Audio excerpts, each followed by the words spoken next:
Olá, alunos! Vamos dar andamento, então, na nossa disciplina e conversaremos agora, nessa fase, nessa aula, sobre as relações das ciências da religião com o cristianismo. Talvez vocês fiquem um pouco surpresos, por que disso, né? Afinal de contas, as ciências da religião, e nós estamos tão focados, de modo especial na sociedade brasileira, de que o cristianismo praticamente é a religião considerada de maior vulto, de maior enfoque no nosso país. Mas vamos tentar entender um pouco dessas raízes e quais são as três grandes vertentes que o cristianismo apresenta, né? E o Brasil, num desses vieses, que é a questão do catolicismo, é bastante forte, embora nos possa negar outros dois ramos. Mas vamos lá, então, e encarem esses estudos como um fator de crescimento pessoal e profissional, e que permita que vocês possam situar-se melhor no desenvolvimento do curso que virá.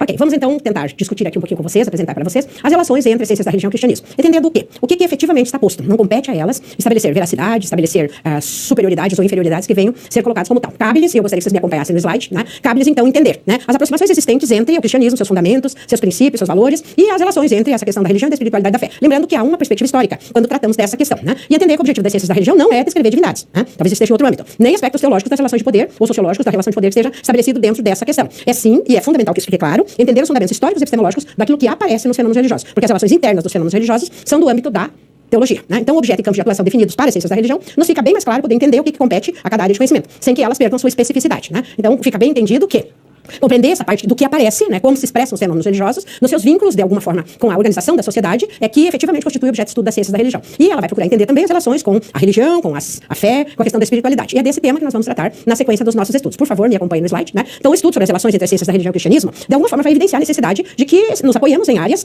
por meio das quais sempre seja possível que a gente possa entender melhor como ocorreram essas relações e como elas ainda ocorrem hoje, né? Como elas vão ocorrer. Por isso, as relações interdisciplinares já foram citadas na aula anterior. E a gente tem aqui, citando 4 autores, né? Torquato, Carnes, Comblin, Libânio, né? José Carlos Libânio, que escreve muito sobre o assunto, escreveu, hoje não temos mais no nosso convívio, são autores que de alguma forma fazem essa relação nas suas obras entre a religião, as ciências da religião e o cristianismo, né? De que maneira isso vem com muita força na sociedade ocidental, porque na medida em que essa supremacia religiosa, digamos assim, e que se confunde também com relações de poder fortes no âmbito político, econômico e organizacional da sociedade ocidental, vai se confundir muito com a questão do cristianismo. Por quê? Porque o cristianismo passa a ser considerado a religião oficial do Estado a partir de 300 e alguma coisa, 313, né, pós Cristo, depois de Cristo, que o cristianismo se torna a religião oficial, né, da sociedade ocidental, com a Igreja Católica Apostólica Romana, que é fundamentada nos valores do cristianismo e se torna oficializado dentro do reconhecimento que o imperador romano, Constantino, vai dar a essa perspectiva de que o catolicismo, né, a Igreja Católica Apostólica Romana, passa a ser depois influenciável e influenciada em todas as regiões onde ela vai se expor, e aí os vínculos com o cristianismo, um ponto único, né? A crença em um único Deus e a especificidade que as coisas se resolvem não aqui na vida terrena, mas de alguma forma é preciso que na vida terrena tenhamos vida boa, né? Não no sentido da vida boa, né? A vida boa, a vida adequada, a vida justa, para que a gente possa, num outro plano, poder ter a salvação. Então esse é um dos fenômenos fortes na relação entre as ciências da religião e o cristianismo. E isso, com certeza, impacta substancialmente nos nossos países aqui da América Latina, por força da colonização. Colonização, desde a descoberta, que foi financiada pelos reis católicos da Espanha, e que os portugueses vieram e aqui acostaram, né? E aqui encontraram toda uma outra realidade. Mas impõe essa fé por força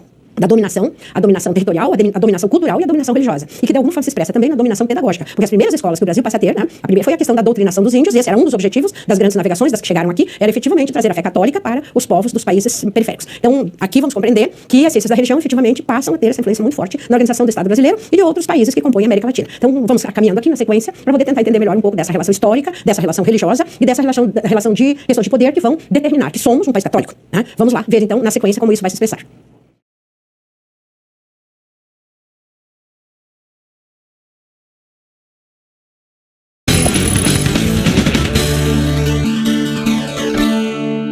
Ótimo. Vamos lá, então, tentar elucidar a vocês alguns conceitos e também algumas denominações que se expressam através de como o fenômeno religioso é determinado, gerido e de que forma, efetivamente, ele impacta nessa organização social. Esse fenômeno religioso, que é o objeto do estudo das ciências da religião, e a sua relação com o cristianismo. Como vocês puderam perceber, ele se estende, né, esse braço dos valores do cristianismo é muito forte, né, e talvez até esse poder temporal da igreja cristã, né, e de forma muito expressiva da igreja católica, esse poder temporal se expressa muito fortemente numa relação eminentemente econômica e numa relação eminentemente política, que impacta algumas das áreas onde eles áreas geográficas, né, onde efetivamente esse poder é muito forte. Então me acompanhe, por favor, né? Vamos lá então tentar entender alguns conceitos importantes entre as ciências da religião e o cristianismo. Primeiro, eu gostaria de clarear com vocês no que consiste religião. Nós temos enormes e grandes estudiosos, né, e enormes estudos que vão nos dizer conceitos diferentes sobre a questão da religião. Mas eu coloco para vocês uma seleção feita aqui, né? Então, no que consiste a religião? Numa forma de aproximação com aquilo que o sujeito, a sociedade, a civilização considera sagrado. E naquilo em que ele deposita uma fé. Então, isso seria, no nosso conceito, uma ideia do que seria a religião. Como se expressa a relação do sujeito, da sociedade, com aquela fé. E de que maneira ele deposita essa crença, de que maneira ele vivencia essa crença. Isso define esta ou aquela religião. É um tópico que está lá. lá, né? Então me acompanhe na sequência, né? É a crença definida como uma fonte, essa crença, ela tem que dar uma certa satisfação, né? Seria quase que uma expressão do mito, do valor que a pessoa tem sobre, né? E que vai se repetir com base no quê? Nos princípios, nos rituais, nos valores, que partem de uma mesma fonte e de uma mesma forma de organização, que é aquilo que é chamado de igreja, né? Então o cristianismo tem, na igreja, né, católica, uma forte expressão.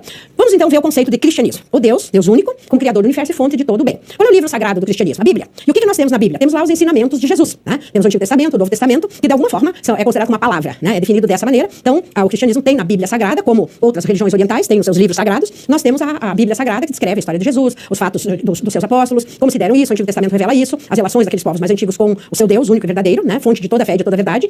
Mas atualmente também, a partir do Novo Testamento, inclusive, livros que descrevem o fim dos tempos, essas coisas todas, mas está ali, o livro sagrado do cristianismo é a Bíblia. Me acompanhe lá, vamos de volta, tá? Então, o que temos lá na Bíblia? Temos os ensinamentos, né? Desse homem que se encarnou, embora filho de Deus, encarnou, deu sua vida para salvar a humanidade, né? E essa é uma linha cristã que se desdobra da onde? Eu já falei que toda a nossa religião, toda a nossa cultura ocidental tem uma forte raiz na religião judaico-cristã. Então, o cristianismo se expressa inicialmente a partir dos valores do judaísmo. Logo na sequência eu falo sobre isso, né? Mas há pontos comuns, e um desses pontos comuns é a crença nesse Deus único. No cristianismo, a ideia de que esse Deus já veio, esse Deus foi encarnado na pessoa de Jesus, né? Filho unigênito, filho único, e no judaísmo esse Deus virá. Essa é uma das diferenças, nós já chegaremos lá. Vamos na sequência então, né? Esse Deus, né? Os cultos e rituais são feitos pelos sacerdotes e eles se dão dentro das igrejas, né? Não ocorrem, e podem ocorrer nas famílias, etc. Mas os cultos e os rituais denominados sagrados no cristianismo, eles ocorrem dentro das igrejas, dos templos suntuosos, né? Que a gente é só percorrer aí procurando nas nossas fontes, né? De consulta, as igrejas suntuosas que existem de modo muito especial e não por acaso. Normalmente essas grandes igrejas estão no centro das cidades, tá? Tem a ver com a praça, tem a ver com os poderes que estão ali próximos, né? Não por acaso, nas cidades mais contemporâneas, mais modernas, a gente vai ver que os poderes da área política, da área jurídica, eles estão um pouco fora, não estão mais tão próximos. Mas nas cidades antigas, o que a gente vê? Né? A catedral, a igreja e a relação que vai estar posta ali. Vamos lá, então. Na sequência, são três as vertentes tradicionais. O cristianismo vai estar distribuído entre as crenças do catolicismo, da igreja ortodoxa e do protestantismo. O catolicismo é uma vertente do cristianismo. Tem a expressão na igreja católica apostólica romana. O Papa é a autoridade terrena, né? Temos hoje um Papa latino-americano, né? E a Bíblia Sagrada é seu livro que traz os ensinamentos do Evangelho de Jesus Cristo, né? Cultua imagens, algumas outras áreas não fazem isso, né? Cultua símbolos, cultua a figura de Jesus, da Virgem Maria e dos santos da igreja. E acredita na salvação após a morte, como eu já falei a vocês. Então, o cristianismo ele vai se expressar a partir disso. São alguns conceitos e algumas figuras interessantes de ver. São igrejas, o Papa é a figura clássica, tem o grande poder. A Igreja Católica Apostólica Romana, que é transformada na religião oficial do Estado, né? E é constituída na perspectiva do Imperador Romano e passa a ser a Igreja da Verdade, né? Vamos lá então, na sequência, né? A Igreja Ortodoxa é um viés do cristianismo também. Ela se origina na cisão, ou seja, na ruptura que houve, e foi uma ruptura, inclusive, com base em lutas, né? E houve essa cisão entre a Igreja Católica do Ocidente, a Católica Apostólica Romana, e a Igreja Ortodoxa do Oriente. Hoje, é interessante que existe uma aproximação muito forte entre o Papa e o representante da Igreja do Oriente, da Ortodoxa, né? Mas tem aproximações entre os dogmas de fé, porque acredita ser portadora de uma verdade, segue os ensinamentos dos apóstolos de Jesus, não só de Jesus, mas os posteriores. Qual é a figura? É o patriarca na Igreja Ortodoxa, né? E ele é o supremo chefe, né, a suprema figura que se dá através desse santo sínodo, onde são três representantes, mas tem aquele que seria assim o mais forte líder, né, e ele é responsável pela pregação, manutenção da doutrina e dos ensinamentos da expansão da fé cristã. Isso ocorre na Igreja Ortodoxa. Temos o protestantismo, que ele vai ocorrer com uma cisão através daquilo que foi chamado a Reforma Protestante, né, que ocorre mais ou menos pelo século XVI, essa ruptura que se deu lá com Lutero, etc., mais ou menos pelo século XVI, e a partir dessa visão do protestantismo com Lutero, vão ocorrer vertentes do protestantismo, vertentes que vêm, e hoje muitos se dizem protestantes, né, mas na verdade não são desse recorte, digamos assim,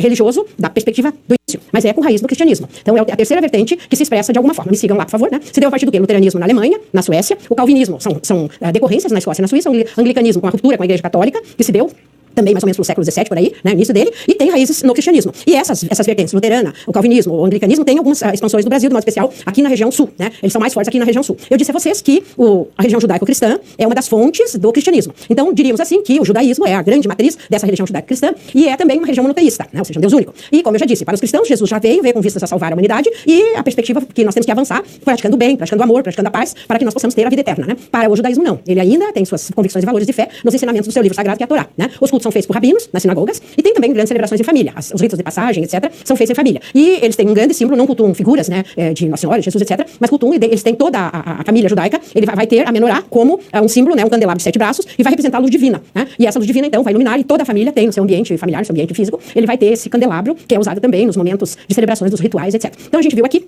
as três grandes vertentes do cristianismo, né? E é importante que a gente perceba as decorrências disso, né? Olhando o nosso país, e isso é o que mais nos interessa, é importante que a gente observe, nós temos uma força muito grande, né, da perspectiva da região protestante, na região sul, talvez por influência dos países nórdicos que vieram, né? Também da Alemanha, a Holanda, outros países, né? Que tiveram uma colonização muito forte na região sul do Brasil. Então o protestantismo é forte nessa região, mas ainda somos um país católico. A gente vai falar disso na sequência.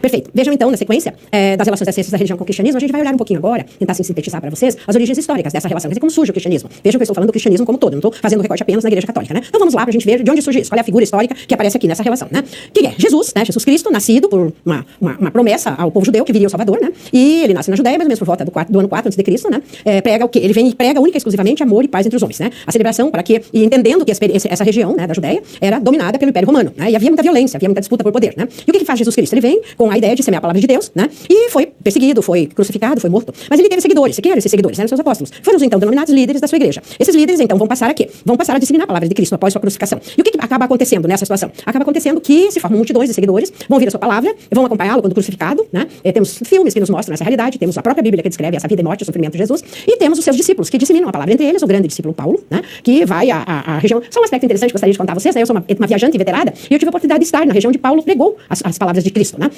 Foi muito interessante, uma experiência que realmente me marcou bastante. Como tive a oportunidade também de estar várias vezes em Roma, no Vaticano, então a gente tem algumas expressões assim que nos permitem dizer algumas coisas para vocês, né? Como estive também em Israel, como estive em Jerusalém, como vi muitas expressões que estão postas aí. Mas enfim, Jesus Cristo foi esse grande disseminador da ideia, por isso o cristianismo depois tem as suas vertentes, né? Que vão se expressando de certa forma. Vamos aos slides então, novamente, né? Então ele desperta o quê? Desperta a ira dos dominantes, que era o Império Romano, né?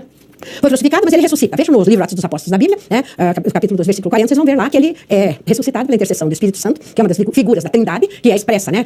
Dentro do valor do cristianismo. Os discípulos, então, propagaram seus ensinamentos, foram perseguidos, foram martirizados, né? E houve uma grande proibição para o Império Romano sobre os cultos da religião cristã, né? Ou do cristianismo. Com a vinda de Jesus, esse cristianismo se desenvolve e se afasta da sua raiz do judaísmo, apresentando uma nova visão sobre Deus e as leis bíblicas. Como eu já disse a vocês, os fundamentos vêm de lá, mas passa-se a ter um novo livro sagrado e passa-se a ter determinadas leis que passam a ser um pouco diferentes, mas sempre numa relação muito forte.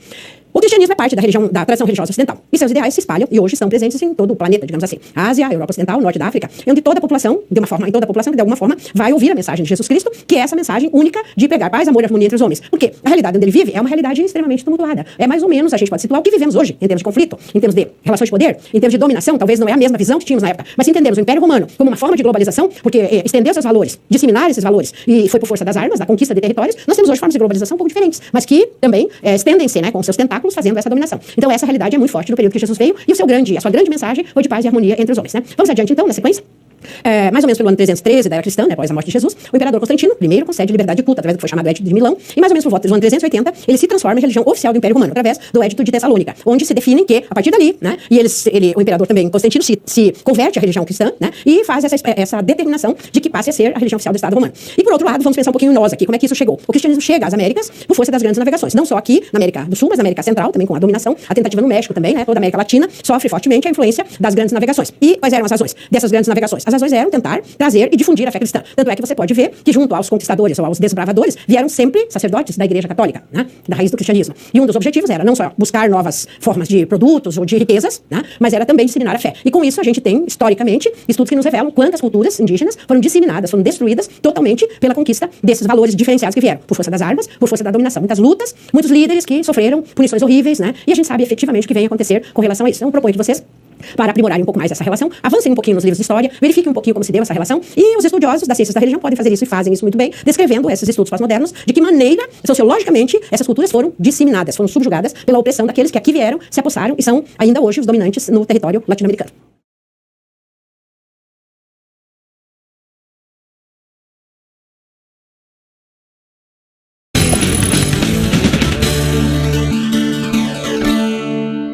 Ótimo, vocês viram então nessa parte anterior que nós falamos um pouquinho das origens do cristianismo, né, com a figura de Jesus, como se expande isso, como se torna a relação com o catolicismo e como essa dominação vem ocorrer aqui nos países latino-americanos. Agora nós vamos então tratar um pouquinho dos princípios e valores, né, do que como esse cristianismo se expande e como de alguma forma ele vai se expressar através das três vertentes que fundamentam esse valor do fenômeno religioso centrado na figura de Jesus Cristo, o Filho de Deus, que vem pregar a paz e o amor e determina que a humanidade passe a vivenciar esses valores da paz, do amor e da dignidade, né, que o homem passe a ter seus direitos também e que ele vivencie a sua realidade aqui com essa fé, essa crença e possibilite avançar como pessoa também, né. Vamos lá então ver um pouquinho sobre as origens, os princípios e os valores, né. O que nós temos aqui, né? Hoje, a religião cristã, o cristianismo, né, é considerado a maior religião do mundo. Teriam cerca de 2,5 bilhões de adeptos em países da Europa, da América e da Oceania. Vocês percebem que a África não aparece aqui, mas temos alguns países da África que também estão hoje tentando implantar esses valores à custa de violência e de algumas questões. O que o cristianismo prega? Ele é centrado na figura de Jesus Cristo, seus princípios se definem pelo amor e respeito a Deus e também pelo amor e respeito ao próximo. O primeiro mandamento de Deus a Moisés, né, falou diretamente com Moisés, foi, né, ama teu Deus como teu próximo, né? E a premissa maior do decálogo dado a Moisés é esse, né, que tem amor e respeito ao seu Deus e ame o seu próximo como a ti mesmo. Quer dizer, fala também do auto-respeito. E duas partes do livro sagrado da Bíblia, que são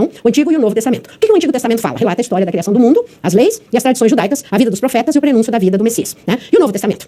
relata os ensinamentos e a vida de Jesus e fala também dos costumes dos cristãos primitivos, com textos que foram escritos pelo apóstolo Paulo, como eu já falei, né? E apresenta também o chamado livro do Apocalipse, né? Nesse sentido, então, eu me reporto novamente às 3 vertentes do cristianismo, que é a Igreja Católica, que depois se transforma em Apostólica Romana, e depois ela vem para a América apenas como Igreja Católica. Temos a Igreja Ortodoxa, muito forte na Grécia, entre alguns países ali da região, né? E temos o judaísmo, que também se expressa com muita força. Vocês acompanham os noticiários internacionais hoje, vocês veem a disputa, né, pelo território de Israel, pelos territórios da Palestina, que foram as regiões onde Cristo viveu, né? Os territórios onde ele viveu, quando dá a sua vida à terra como filho de Deus, buscando a salvação dos homens, né? Então essas 3 vertentes, elas são muito fortes, e elas expressam o conjunto da doutrina cristã, né? Então a gente pode dizer o catolicismo é cristão, sim. O judaísmo é cristão, sim. A Igreja Ortodoxa é cristã, sim. Cada uma com sua vertente, cada uma com seu livro sagrado, cada uma com seus valores e seus princípios, que vão se expressar de alguma forma a partir da palavra de Jesus Cristo e dos ensinamentos que são elementos centrais de sua fé. E vão pregar aquilo que eu já coloquei a vocês, né? A salvação após a morte. Não é o caso do judaísmo, que depois eu falo sobre isso, né? Portanto, o que se espera do verdadeiro cristão? Que ele viva dentro das regras de sua fé. Por quê? Que ele tenha a bondade, que ele tenha a dignidade, que ele tenha o amor ao próximo, tenha o amor a si próprio, que ele constitua valores e princípios de uma vida adequada e boa, de acordo com os princípios bíblicos, né? Que estão ali expressando a palavra de Deus, né? Para que ele precisa fazer isso? Ele vai expressar essa fé, porque o objetivo dele é buscar a salvação na vida eterna, na vida após a morte, né? Então essa vertente do catolicismo vai advogar o quê? A lei divina, e essa lei divina está expressa nas tábuas da lei, né? Vai estar expressa nas tábuas da lei e no chamado decálogo de Moisés, né? Os 10 mandamentos. Se nós formos observar os 10 mandamentos, são expressão da vontade de Deus para a postura, para o comportamento humano. Mas muito daquilo que ali está, se nós olharmos com um olhar mais do pesquisador, do estudioso, não apenas daquele que cumpre a sua fé no sentido de obedecer rigorosamente, nós vamos ver que muitas daquelas leis que estão expressas ali e das próprias determinações bíblicas, elas têm muito a ver com a organização da vida em comunidade, né? Elas têm muito a ver com normas, talvez até que se confundam com relações políticas, com relações mais de sobrevivência. E vocês vão verificar, analisando com cientistas da religião, não apenas como aquele sujeito dotado dessa ou daquela fé cristã, né?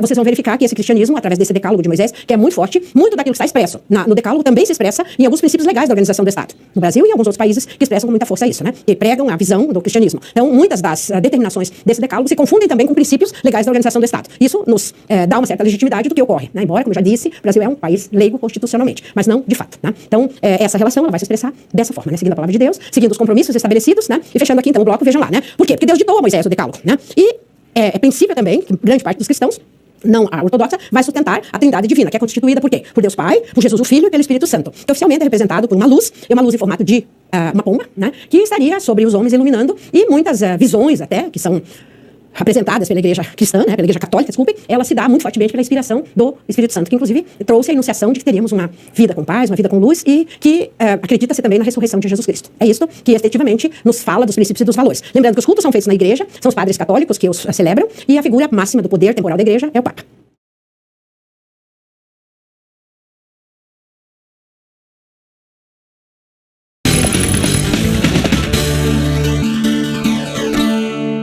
Caros alunos, vejam, os princípios do cristianismo, eles nos revelam muito fortemente essa dimensão da espiritualidade, porque o fenômeno religioso vai se expressar com relação ao sagrado pela perspectiva do divino, desse Deus, né, que nos ilumina, a trindade que de alguma forma se expressa na figura de Jesus Cristo, de Deus Pai e do Espírito Santo. E isso, de alguma forma, precisa ser vivenciado. Ele vai ser vivenciado através do quê? Através da fé, né? Talvez em algumas outras crenças ou outras doutrinas, essa não seja uma figura interessante, mas no cristianismo, tanto a dimensão da religiosidade e da fé, né, são muito fortes, e a gente precisa compreender um pouquinho mais para poder entender as relações das ciências da religião com o cristianismo. Vamos lá então, me acompanhem, por favor, né? No estudo da relação entre a espiritualidade e a fé, que são estudos sobre quem foca-se também dentro dos estudos da ciência da religião, não são apenas esses, mas eles fazem parte dos estudos da ciência da religião. Mas extrapola-se, quando se entra nesse âmbito da espiritualidade da fé, extrapola-se o mero contexto de religião, né? A religião, a prática. Adentra-se em âmbitos filosóficos que, de alguma forma, vão expressar relações que são feitas entre os sujeitos, nas suas convivências e da forma como, de alguma maneira, essas convivências definem o sagrado. Como se expressam através dos rituais, através dos cultos, através do estudo da palavra, e como isso se expressa no campo prático nas igrejas e nas comunidades. Aqui na América Latina, nós temos uma certa expressão um tanto mais avançada, digamos assim, do que a Igreja Católica na Europa, porque nós tivemos as chamadas organizações que olham o cunho social do papel da igreja, né? As chamadas comunidades eclesiais de base, que tiveram e têm um papel muito forte na organização social das comunidades, de modo específico nas comunidades mais periféricas, mais pobres, né? Onde essa espiritualidade é cultuada através dessa vida em comum, a vida da celebração, né? Vamos lá então, na sequência? Desde os primórdios do cristianismo, o que a gente tem?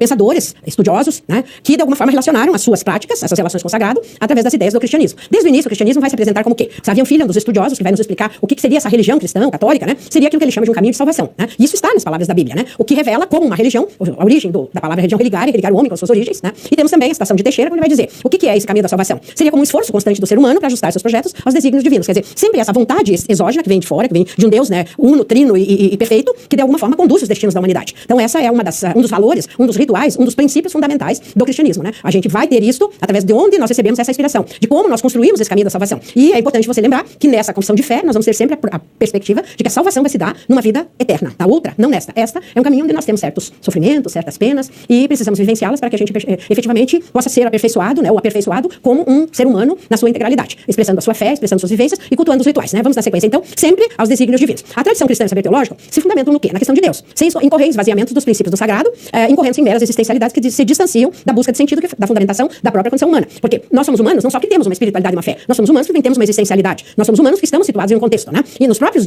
discursos eloquentes do discípulo Paulo, na carta aos Filipenses, eu disse a vocês que eu estive onde ele passei pela essa região conheci, né? Onde ele pregou, onde ele falou, e ele retrata claramente a dinâmica. O Sabiam Filho vai dizer isso também, né? Em sua carta aos Filipenses, Paulo retrata claramente a dinâmica em que a fé é reconhecida como um dom de Deus, pelo reconhecimento pessoal do Cristo vivo, que suscita essa liberdade, né? Então, o que seria? Como é que nós podemos expressar isso de uma forma um pouco mais concreta?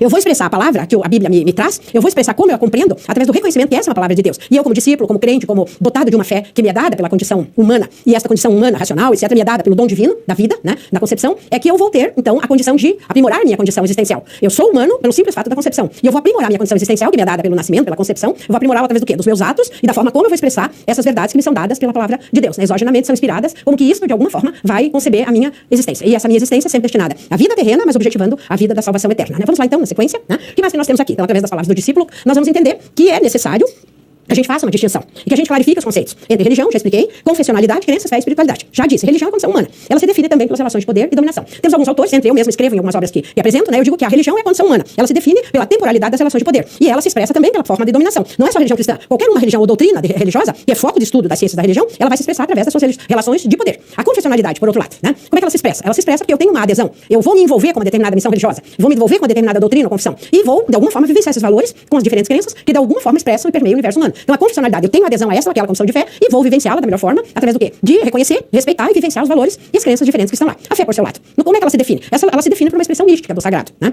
Nós temos exemplos de pessoas de profunda fé que às vezes não têm profunda formação, mas tem aquela fé que eleva uma espiritualidade interessante, e essa fé tem a ver com o quê? Com a condição subjetiva da humanidade, de buscar chegar a um transcendente. Ora, se eu tenho Deus, que é essa figura sagrada, que está num outro plano e que determina a realidade dos viventes, né? Dos humanos, é interessante que eu tenha essa expressão da fé de forma muito forte na minha relação com esse sagrado que está expresso na figura dessa trindade divina, mas de modo muito especial na figura de Deus Pai, né? E isso através dele é que, pela espiritualidade, é que a minha condição de sobrevivência pode ser compreendida na dimensão religiosa de cada pessoa. Sua amplitude, a amplitude da espiritualidade é muito abrangente. É comum que você conheça, que você vivencie, ou você mesmo, na tua expressão de vida, você vai perceber que essa espiritualidade nos ajuda a orientar a vida para quê? Para ações justas e corretas, né? Eu não preciso ter aqui o decálogo, eu não preciso ter aqui as legislações, né? Eu não preciso ter aqui a Bíblia aberta o dia todo, mas eu vou perceber que é a minha espiritualidade, que é fundamentada na minha fé, de alguma forma, vai orientar, vai ajudar que as minhas ações sejam justas e corretas, porque é através delas que eu vou cultivar as ações e crenças justas e humanas. E há diversas expressões práticas da fé e da espiritualidade em cada pessoa. São o quê? São modos de revelar como cada um de nós compreende essas questões, né? Da espiritualidade, da fé, da prática da religião, né? Da confessionalidade. Cada pessoa, embora os desígnios e as determinações são comuns, mas cada pessoa vai vivenciar de acordo com o seu grupo familiar, de acordo com sua crença, de acordo com o modo como entende que deva praticar isso, né? Mas tem sempre aquele princípio comum que nos revela que através da religião e todas as civilizações, de uma ou de outra forma, pregaram e expressaram em suas práticas a sua religiosidade, né? Que é a expressão prática da religião. Vamos lá, então, na sequência.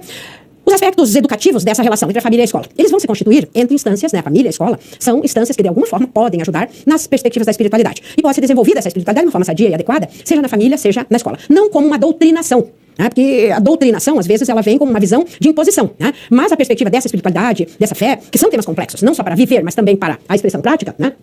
Elas vão, de alguma forma, estar presentes como balizadores da formação integral dos sujeitos, né? Elas vão estar postos como balizadores dessa verdade, dessa forma de vivência. E na medida em que elas vão estar postas como tal, é importante que tanto a família, como fundamento da organização social, né? E a escola, a qual, até por uma questão de obrigação, nós precisamos encaminhar nossas crianças, possam ter nesse âmbito, e é importante que a gente veja aqui a determinação que é feita legalmente agora, pela Base Nacional Comum Curricular, onde o ensino religioso passa a ser de obrigatoriedade, né? Pode ser de opção de frequentar ou não, mas a escola terá que oferecer com obrigatoriedade esse ensinamento. Então é nesse sentido que o nosso curso pode auxiliar bastante aqueles profissionais que vão atuar nessa área, né? Para não fazer a pregação desta ou daquela doutrina, né, religiosa, mas que efetivamente, através desses ensinamentos, nós possamos trabalhar, não doutrinando, mas estimulando que as crianças e os jovens, que já trazem consigo e devem trazer consigo essa base religiosa, né, possam estimular a sua espiritualidade, ter a condição de vivenciar sua fé, que não raro vem da escolha familiar, pois à medida em que ele avança, ele pode fazer suas complementações de opção, né, de fé, e que eles possam, de alguma forma, nós mesmos possamos, de alguma forma, expressar da melhor maneira a nossa condição humana. E a nossa condição humana fundamentada nessa espiritualidade e nessa vivência de uma fé que nos permita, antes de tudo, nos respeitarmos, ama a ti mesmo como amas a teu Deus e ama o teu próximo. Isso é a premissa, né, do cristianismo. Então, que nós possamos juntos empreender essa possibilidade que tanto a família quanto a escola sejam pilares, basilares da pregação de uma condição humana justa, verdadeira, harmônica, de respeito, de dignidade, com sabedoria prudencial, que são princípios fundamentais da convivência humana, né? Independente de seja essa ou aquela doutrina que eu siga, mas são princípios fundamentais da doutrina cristã, né? O respeito a si próprio, o respeito a teu Deus e o respeito ao teu semelhante, ao outro com o qual eu convivo. Quem é o outro? O outro é o que me vê. O outro é o que vivencia comigo uma realidade social. O outro é que vivencia comigo a possibilidade da criação de uma cultura. O outro é aquele que, de alguma forma, está comigo nos desafios da vida cotidiana. E a nossa vida em sociedade é uma vida de convivência. E eu convivo com quem? Eu convivo com o outro, eu convivo com o meio e eu convivo com a divindade, seja ela de qualquer natureza. Para os cristãos, essa divindade é expressa na figura de um Deus único e verdadeiro.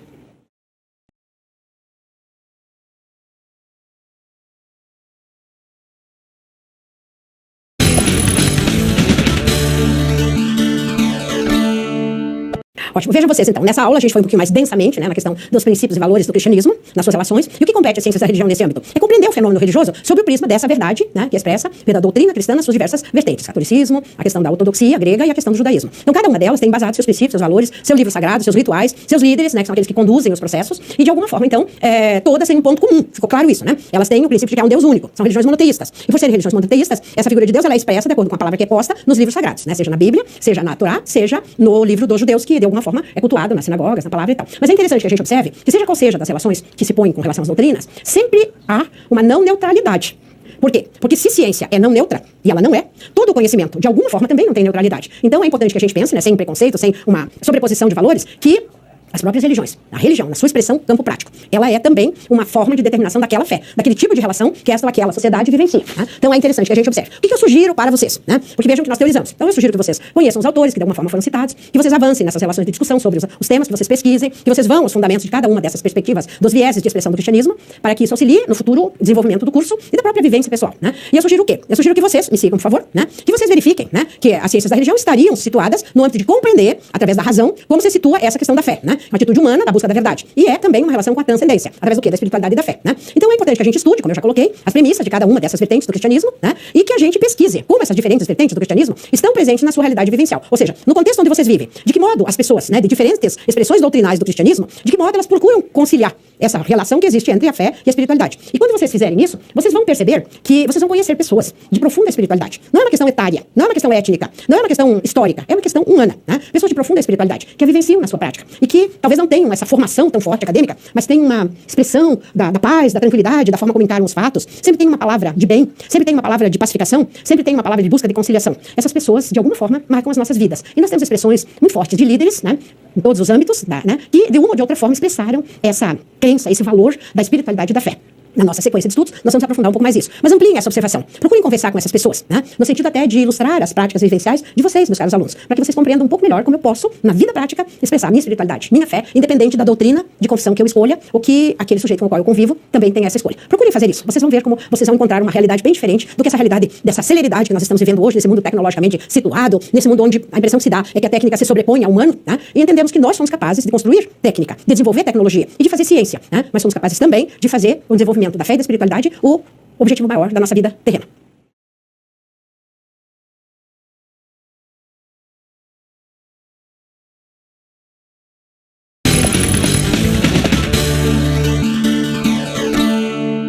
Caros alunos, percebam que a nossa aula se estendeu um pouco mais, nós avançamos um pouco mais em conceitos, né? Nós efetivamente avançamos um pouquinho mais em provocações para que vocês busquem complementação desses estudos, né? E que efetivamente estimulem a vocês compreenderem as relações que virão na sequência dos estudos da disciplina e vão tratar também um pouquinho das relações das lideranças religiosas, né? Seus papéis com relação aqui. E dizer a vocês o quê? Que efetivamente nosso esforço foi no sentido de motivá-los para que vocês compreendam, não para que vocês optem, mas ou que vocês deixem de optar, né? Até porque, lembram que a gente falou que nós estamos hoje, por esse mundo mais secularizado, muito fortemente colocado, que a ciência parece ser o grande mito dessa realidade que vivenciamos hoje, né? Mas que a religião, a nossa espiritualidade, a nossa fé são fundamentais para que a gente consiga entender o que estamos fazendo aqui, para onde nos situamos e o que nós pretendemos com relação a uma condição de vida melhor, não só no aspecto material, mas também no aspecto humano, né? Então eu penso que eu tenho mais a agradecer a atenção de vocês, né? Estimulá-los para que busquem estudos mais aprofundados sobre o tema e convido-os para que nós tenhamos a sequência da nossa disciplina com as próximas aulas. Agradecer de forma muito forte e carinhosa também a atenção que vocês me deram durante essa fala, né? Talvez vocês até esperem que a gente aprofunde um pouco mais isso, mas não é a questão desta ou daquela opção, de esta ou aquela religião. É uma questão de apresentarmos cientificamente como se dão esses fatos. Agradeço de coração e desejo que vocês estejam bem e estimulados para a sequência da disciplina e do curso. Muito obrigada e até a próxima aula.